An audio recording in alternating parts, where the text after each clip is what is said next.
সেজন্য আমরা এগুলো এই আইনের সঠিক প্রয়োগ দাবি জানাচ্ছি এবং সেই সাথে বাংলাদেশের থেকে নারী নিপীড়কদের বিরুদ্ধে, দর্শকদের বিরুদ্ধে ছাত্র দলের সকল পর্যায়ের নেতা কর্মীদের সজাগ দৃষ্টি রাখার আহ্বান জানিয়ে এবং তাদেরকে আইন শৃঙ্খলা রক্ষাকারী বাহিনীর নিকট সতর্কতার আহ্বান জানিয়ে আমি আমার বক্তব্য এখানে শেষ করছি।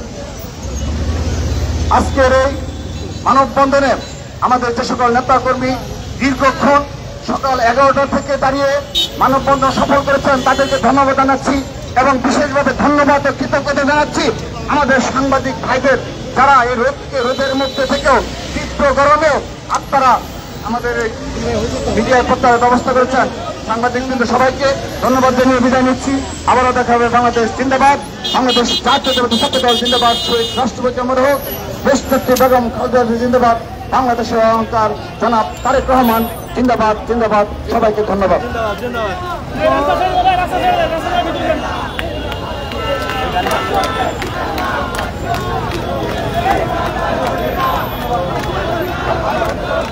আরিফ ভাই কি অফিস